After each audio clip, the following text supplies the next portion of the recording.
અથવા એને બીજા પાસે ભાડે લેવા જવાનું છે, હજી ગાડી ફસાયેલી છે. વાત કરીએ વિકાસની તો સુરત શહેર દિવસે ને દિવસે વિકાસમાં ખૂબ વિકસિત થઈ રહ્યું હોય ત્યારે ફરી એક નવા વેલેન્જા વિસ્તારમાં જે અત્યારે રોડના કામ છે નિર્માણ થઈ રહ્યા છે. વિસ્તારની વાત કરીએ તો વિસ્તારમાં ઘણા બધા વિકાસના કામની છે તે શુભ શરૂઆત ઘણા સમયથી થઈ ચૂકી છે. ત્યારે અહીંયા વિસ્તારના જે આપણા ભારતીય જનતા પાર્ટીના જે સક્રિય અહીંયા જે કાર્યકર છે અને વિસ્તારના જે જાગૃત નાગરિક છે તેમની સાથે સંવાદ કરશું કે આ વિકાસના જે કામોની રજૂઆત હતી, આ વિસ્તારના લોકોની શું રજૂઆત હતી અને આ રજૂઆતને ઉચ્ચ અધિકારી અને રાજનીતિમાં કેવા મુદ્દાઓ પર મૂકવામાં આવી કે જ્યારે હાલ અત્યારે જે આ સુરત મહાનગરપાલિકાના જે વિકાસના જે કામો છે તે યથાવત થઈ ચૂક્યા છે. તો આપણી વચ્ચે હાલ અત્યારે જગદીશભાઈ છે. જે જગદીશભાઈ જણાવશો કે આ વિકાસના કામોની લોકોની કેવી ચર્ચા હતી? આ રોડની રજૂઆત ઘણા સમયથી હતી અને આપણા મંત્રી શ્રી પ્રફુલભાઈ પાનસેરિયા સાહેબ અને આ વિસ્તાર નવા વેલેન્જા ગામ છે. આવા 11 ગામ મારી વાત સાંભળો કે સુરત મહાનગરપાલિકામાં સમાવેશ કરવામાં આવેલા છે.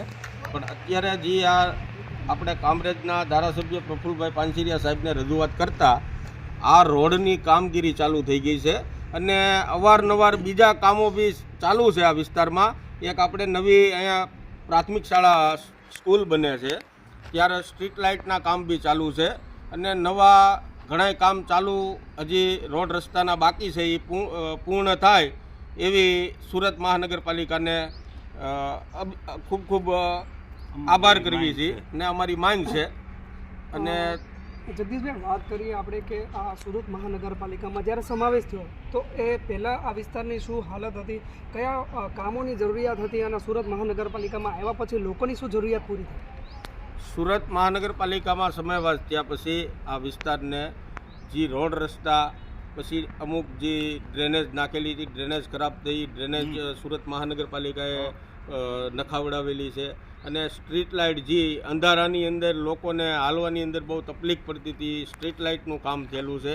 ત્યારબાદ ઘણા રોડ રસ્તા 205માં જાહેર કરીને બનાવવામાં આવેલા છે અને બાકી છે એ 205માં જાહેર થાય એટલે પૂર્ણ કરવાના છે એવી સુરત મહાનગરપાલિકાની પાસે અમારી માંગ છે. વાત કરીએ આપણા વિસ્તારની તો આપણા વિસ્તારના ધારાસભ્ય શ્રી પ્રફુલભાઈ અને એમાં પણ શિક્ષણ મંત્રી રાજ્યના આપણા વિસ્તારને શિક્ષણ સંકુલ મળ્યું છે, કંઈક સ્કૂલનું પણ નિર્માણ થઈ ચૂક્યું છે. લોકોને શું આવનારા સમયમાં મળશે, લાભ મળશે?